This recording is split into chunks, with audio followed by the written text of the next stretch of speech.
Coming up on 2.5 Geeks, you got to see this MainGear case. It's something. You got to see it to believe it. An Intel SSD and the future of video games, plus a whole lot more. The bar has been set wicked fast.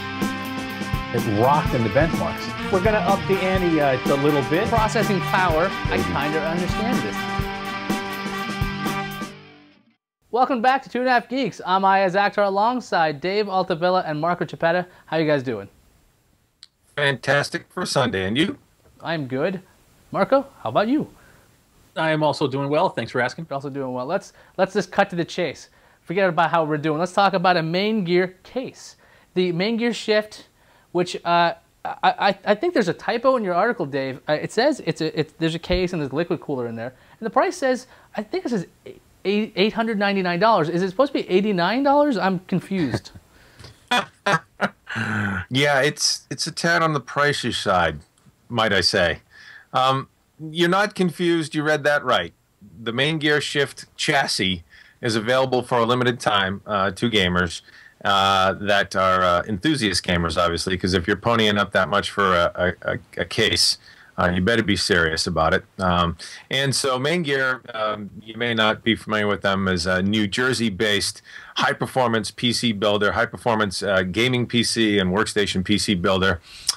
And the SHIFT chassis actually is a breakout product that really carved its own path in terms of setting a new design, form factor, and design approach to gaming cases.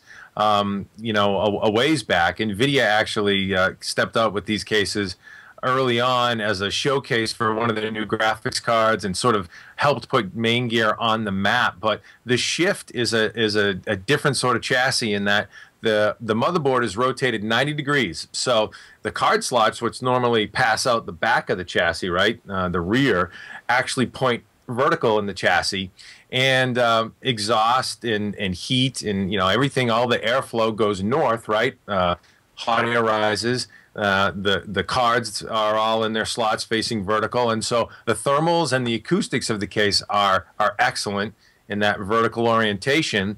And then also cabling is different. It's very neat and clean because they all go out the top of the chassis, make a right angle, and then there's a top lid that cleans everything up nice and neat. And so it's a really impressive design from a mechanical standpoint. And in terms of thermal performance and acoustics, it's impressive, and build quality, it's impressive to be sure. But it is not for the faint of heart. It's not cheap. All right, so how's MainGear beyond the engineering feat of turning the thing 90 degrees, which I'm sure you could never do with a regular case? How is MainGear justifying that $900 cost? I know it's got a liquid cooler, and I know it's got a bit of its own circuitry, but what could you give us some details on that, and what makes this thing something for the enthusiasts other than for the crazy? Yeah, well, it's no question it is a little bit on the crazy side if you stop and think that for $900 you can get yourself a full system, right? I mean, let's face it, that's the price of a full system in the mainstream. But yeah, so design and build quality of the thing is impeccable. It is absolutely a unbelievably well built case. Heavy gauge, brushed aluminum. You can get it in all sorts of different colors and custom paint styles for a little bit extra. If you want to have them do some airbrushing, they can do that too, engraving and embossing. It's all available to you. It is definitely sort of a hot rod sort of product that you just can't find anywhere else in the market. MainGear typically only sells these cases with a full built system by MainGear, but for a limited time they're selling them as a separate do-it-yourself kit, a do-it-yourself SHIFT PC. You do get the Epic 180 self-contained water cooler. This is a mammoth, and I believe me when I tell you, mammoth water cooler, 180 millimeter fan and radiator that nestles neatly in the bottom of the chassis, and the water block, which is a nice pump and water block assembly that really keeps the CPU cool. I've been actually running our test system. I built one of these systems up, and we're going to be putting out that review in a few days. Our Core i7-3960X runs at about 25C at idle on this thing, and under load, I've got to do some load testing on it, but it's keeping a heavy-duty 6-core Cindy-Bridge E processor, clocked at top speed, pretty chilly under load or at idle. And I'm going to check out load temps as well. But yeah, and then you also get integrated into the case the Aphex audio engine by MainGear, which is it's basically a pass-through circuit that cleans up the audio, adds a lot of dynamic range to it, and offers an experience for headsets, especially for gamers, in terms of just providing additional sound expansion and impact on the audio side of things. And so that's nestled into a 2.5-inch drive bay. So you do get a little bit more than just a standard case, but you really have to see the case to believe it and to do it justice. It is an unbelievably well-built case. It is an unbelievably impressive design. $899, well, that's up for debate. You can decide whether or not that price is too rich for your blood and if it's worth it. We like it a lot, and I would say also as well, the folks at MainGear are top shelf people. Great team down there in New Jersey. Now, Marco, was MainGear calling you during that segment? It seemed like, I know you guys were there and you visited them. Were they like, are you bad-mouthing MainGear? It actually was Wallace. He was calling to make sure I kept Dave in check. Okay, just checking. Let's move on to the world of hard drives. Intel unleashed its 520 series SSDs. Now, this was all over on every single hardware site. I know people were excited about it. Marco, could you tell me why they're excited about it? I think it's using the same SandForce controller that I think everybody's using. So what's so amazing about the Intel 520? So a couple of things. First, here it is. This is what it looks like. Looks just like all of Intel's other consumer SSDs. So the big deal with this SSD, back at IDF, Intel actually, I forget which rep it was. I'm pretty sure I posted up in the news. But Intel said that the Cherryville SSD, which is their SandForce-based SSD, would be the fastest on the market when it came out. And Intel doesn't normally, they're conservative for a big company. Yes, they make killer fast products, but they don't usually come out and say, it's going to be the fastest you can get. So everybody was kind of excited for its arrival. Now, it took quite a while to come. Other companies have had SandForce 2200 series base drives out for quite a while now. Intel, however, with this particular drive, we're told they did extensive qualification and testing for compatibility and reliability. They've also customized the firmware, again, for compatibility, reliability, longevity. And because it's using Intel 25 nanometer NAND flash, reps also told us Intel's able to pick and choose the best pieces of NAND for the drive. So we put it through its paces. The drive is fast. It competes favorably against the other SandForce-based drives we've tested. Sometimes it's right in the middle of the pack of SandForce drives. Other times it is the fastest. It seemed to perform a little better with the incompressible data than some other drives. But it's kind of pricey. $509 in quantities of 1,000. I'm finding them online right now for $550 when you can find competing similar capacity drives. That was a 240 gig drive, by the way, for $550. But competing drives are like $375. So the story here is Intel says it will be the most reliable SandForce drive, the highest performance SandForce drive, but they're charging a premium. So this is this SSD you would get for your MainGear, I think. But let me ask you this. Do you think the performance or the reliability is worth that kind of premium, considering, maybe you could get maybe something as 75% as reliable from OCZ, or maybe even 90%, and it won't cost anywhere near as much as this. Do you think there's any reason for this premium?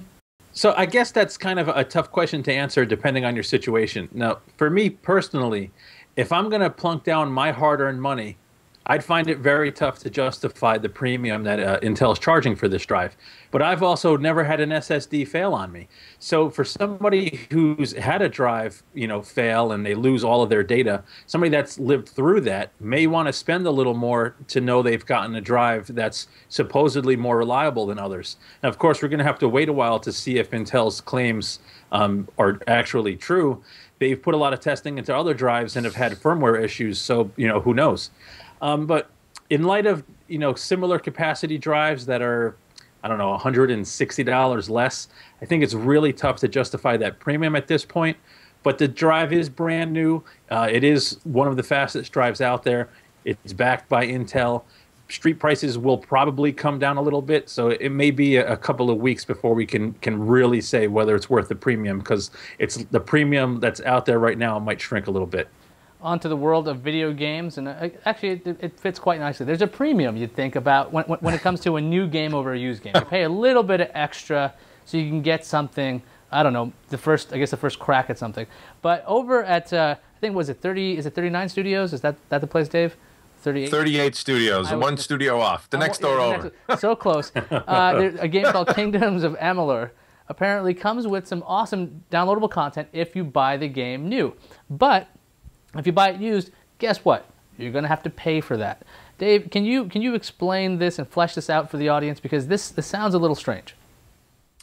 Yeah, so this is an interesting article, and actually it's the kind of article that editors like me just love to have on the site. It's engaging. It gets people passionate and talking about a situation and an issue, and absolutely spurred a lot of debate on the site and other areas of the internet. It sort of went a little bit viral, and yeah, absolutely. So Curt Schilling, former Red Sox pitching ace, is the head of 38 Studios, and he stepped out and got pretty vocal when gamers really took issue with this content lock that the studio placed on the game Kingdoms of Amalur. And basically what they did was, buy the game new, and on day one, totally free, you can go download this online contest, this new quest that can be available. Online Pass gives you access to the House of Valor faction quest, is what was available to new game buyers. And if you're a used game buyer, it's not going to be available to you. You'd have to buy it. You have to sign up and buy that extra bit of content. Now, personally, I don't see the issue in that. If you buy a new game and you get a freebie up front, you get this extra downloadable content that's available to you as a new game purchaser, but then you go resell that game, you're still getting the base content, and you might not get those extra quests that the new game buyers bought, but maybe for a small add-on price, you can if you buy it used. And so, we see that subscription model coming out more and more, obviously, for game developers to help sustain their business. And really what the folks at GameStop took issue with in this article, and we had them contact us, actually some GameStop store managers and store workers, and they were passionate about their side of the equation as well, is that Joel Hruska, our writer, really took issue with GameStop in this equation, because he felt like, the folks at 38 Studios were right in trying to get a little bit from a used game sale and asking for used game buyers to buy this downloadable content separate, because they can't get a piece of the action in a used game sale. And he equated a used game transaction as similar to pirating a game, because it provides it's not similar in the act. It provides zero revenue base to the game developer when you go to resell a game. Now, you might say to yourself, well, hey, I'm not paying for a cut if I go resell my car. And let's face it, people buying and reselling things, you're fueling them to go buy something else. If you can sell your used product, you might have more money to go buy a new product. So there's a lot of sides of this debate, and certainly the GameStop folks, felt like, hey, we're just trying to sustain. We can't even make a pittance on a new game sale as it is. We make more off of game manuals and guides than we do actually a new game. And there's a problem in that equation too. Is it the publishers that are making too much of a cut here? Game developers, can't sustain without doing things like this downloadable, subscription content. GameStop can't survive without selling used game sales for just a fraction less than a new game. Modern Warfare 3 selling for $60 new, $55 used. I mean, who's really at fault here? In that, the model isn't sustaining, game developers and game resellers. So, It was really an interesting sort of thing, and it really spurred a lot of debate, and we're still talking about it.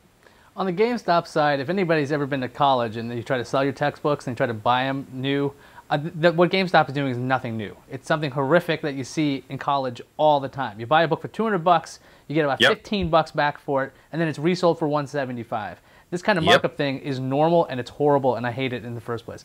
But I'm really afraid if the MPAA read this article equating potentially a sale of a disc as close to the piracy, because that seems like something they would just grab onto and create a horrible, horrible ad campaign about. But anyway, let me jump in, because the GameStop folks took issue with that comment, and really, everybody focuses on that word piracy, and that's not what Joel was saying here. He said, and if you read the rest of the quote, you read it in context, he's saying in terms of revenue return to the game developer, it's equivalent to pirating a game. In other words, if you're going to go buy a used game, you aren't giving the game developer anything for that content that you're buying, and know that up front. And I think people do know that, or maybe they don't. Because let's face it, you're going to GameStop, you're thinking you're buying a used game. Somebody might make a cut along the way. No, actually, they get $0. And so that's what he was saying. It's equivalent in terms of revenue return, not equivalent certainly in terms of act or intent or anything like that. But the developer knows when they sign up to make the game that that's the end of it, unless they had some kind of subscription payment plan. I mean, I'm just kind of confused by this concept of, oh, look, we should get a cut of second go-arounds. It's like, why? Since when? Since when do you get royalty? That's like like you were saying with the car. Ford doesn't get a cut. Marco, do you got any opinions on this one? This one's driving me a little bonkers, because if I had, if there was constantly a lock on my content when I sold it off, and then the new guy was like, oh, by the way, it's going to cost me more money, so I'm going to give you less for it up front. That's what's going to happen. Do you have any opinions about this whole, I guess, locking content? Yeah, I actually side with the game developer on this one. I think that that's a fair thing to do. They are rewarding customers who are buying a brand new copy of a game with some extra content. I have zero issue with that. Somebody who gets it used, doesn't get that extra content. It's no different to me than, say, you buy a game that comes with a coupon inside for a discount on another game. If you bought that new game and used that coupon and then went to sell that game to somebody, you don't have to give them that coupon, and nobody would take issue with you. So I think I side with the game developer here. I think it's fine that they did that. As far as revenue from a used sale going to a game developer, I don't think GameStop should have to do that, but I wish GameStop was maybe a little fairer with the used game price. If they're going to give a gamer, $15, $20, whatever it is, I don't even know what the number is for a used game. If they're going to mark it up 200%, I think that's kind of a little much. I think Marco encapsulated it very well right there, actually, and I think most game developers would agree with you that begrudgingly agree with you that we probably really don't deserve a cut of that used game, but I think offering that new game downloadable content, that locked content that is sort of part of the secret sauce that isn't available in a resale, I don't think there's anything wrong with that, as long as you still get that core product available on a resale. You're not selling something that's broken. It's just you don't have the bonus pack that was available to the new game sale, and I don't see anything wrong with that. Let's stick to video games and talk about an article you guys had up. It's about, should next-gen consoles be upgradable?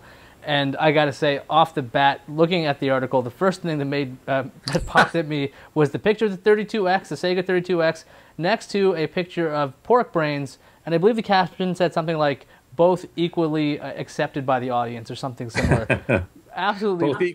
Both equally as popular, I think it was. That's what it was. It was a perfect analogy, because I was around when the 32X was unveiled, and I was like, this is not a good idea. So should future generations of consoles be upgradable, more like PCs, or should they be just like what they are, where you just get a box and you're unlikely to ever change it? What do you think, Marco? So I'm undecided, but this was one of those things where Dave and I were spitballing back and forth one day. I think he was messing with the Transformer Prime and talking about how nice the graphics were. Then all these hot new games came out for the PC, and it made you look at the current generation of consoles and go, wow, they kind of look sort of crappy. The graphics are good, but they look sort of crappy. And the reason why the PC obviously has such better graphics is because we can upgrade them constantly. You know, today's high-end GPUs are something like 15 times more powerful than the current consoles that are out there. So we just wanted to pose the question to the audience. What do you think? Should the next-gen consoles be upgradable? It would solve some problems as far as, you know, horsepower over the lifespan of the particular console. But then it introduces all these issues with compatibility and cost and what have you. So I'm really not sure. I would just like to see more accelerated product cycles and better backward compatibility between consoles. I'm not sure upgrading is the way to go. What do you think? What do I think? Okay, well, here's what I think the problem is if they do this upgradable concept, we're going to see locked down versions of components, kind of like we saw with the Xbox 360 hard drive, as opposed to the PS3 hard drive, which is just a basic 2.5-inch drive. I believe it was a 2.5-inch drive. Might be even a 3.5-inch drive. But the Xbox one was locked down. You had to buy the one from Microsoft unless you wanted to pop it open and put it in your own hard drive.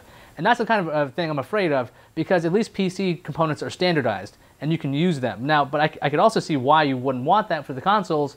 You want this to be as easy as possible.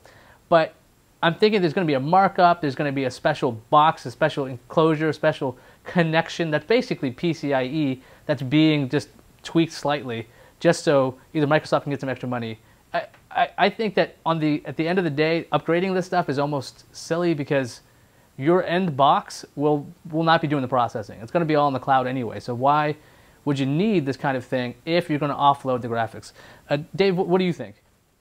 Well, you know, I probably would have mildly disagreed with you a little bit on that until you got to the cloud concept. And I think ultimately that's where we're going. When we've got, you know, ubiquitous, copious amounts of bandwidth to render, you know, externally, to render on network and send it back down to the client. That's ultimately where this end game is going. I think what Marco and I were spitballing back and forth, as he would say, was, you know, basically the console guys just haven't kept up. I mean, you know, honestly, if you think about the development cadence of a console, it's, you know, years in the making, and when you think about the development cadence of, you know, the modern GPU, you're talking literally sometimes months before you get a new iteration. I mean, obviously they have these big honking GPU base designs in the pipeline for years, but as they go, the iteration and the performance enhancements come at regular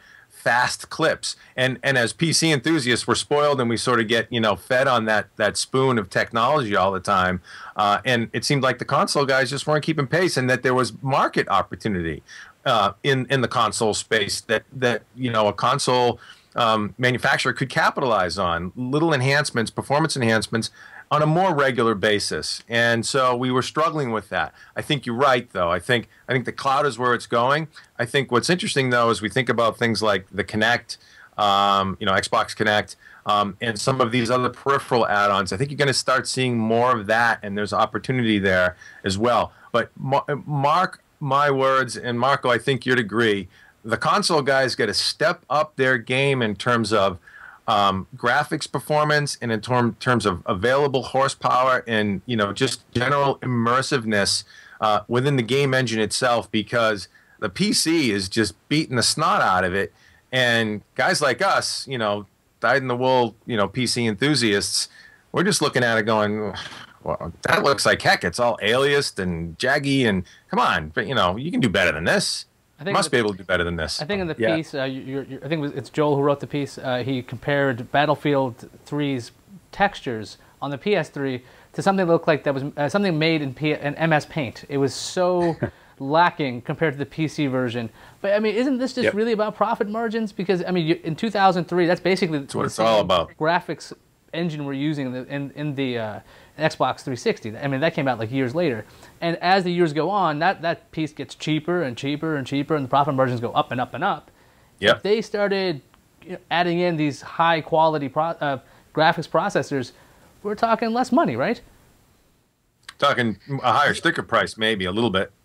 I don't know, and here's why I don't know about that. I actually spoke with, these are people from inside the graphics companies. I'm not going to name anybody, but these are people who make the graphics chips. And now, historically, when a new console came out, you used to see, okay, a new console would come. It would probably be a little more powerful than the PC. Then over the life of that console, the PC catches up, surpasses it. A new console comes. it leapfrogs the PC, and then the system, it plays out over again. With this generation, the PC has leapt so far ahead that I have it from people making the chips on the inside, that the next gen consoles are going to be a fraction of the performance capability of a PC when they launch. Now, the flip side is they don't have to deal with any resolutions higher than 1080p. So do they need to go crazy high end? Technically, no. We're going to have mainstream GPUs that could game at 60 frames per second at 1080p. Some would argue we have them already now. So I don't know. I think the next gen, even though they're going to be more powerful, it's still the PC will remain, as far as the pinnacle of gaming performance. The PC is going to be it even when the next gen consoles hit. Simply, this is an argument that can go on for, I think, about 6 or 7 hours. But to spare YouTube and to spare everybody, let's move on to some contest murmurs. Dave, is there anything in the pipeline? Like, there always is a thing in the pipeline. Why do I even ask this? Dave, tell the people about the future contest that's coming up. Murmur. Yes. Yeah, we've got murmurs going around, and they're good ones. The good folks at NVIDIA have tickled us that we may be doing something with tablets. I don't know, in the near future. Stay tuned. Can't make any promises just yet because we don't have things lined up, but we are working on yet another hot contest where you could win some pretty cool gear and some cutting-edge stuff that you just can't get where else unless you're tuned into Hot Hardware. Well, it's a good idea. If you put up these contest details, Dave, where could people find these details? Would it be HotHardware.com?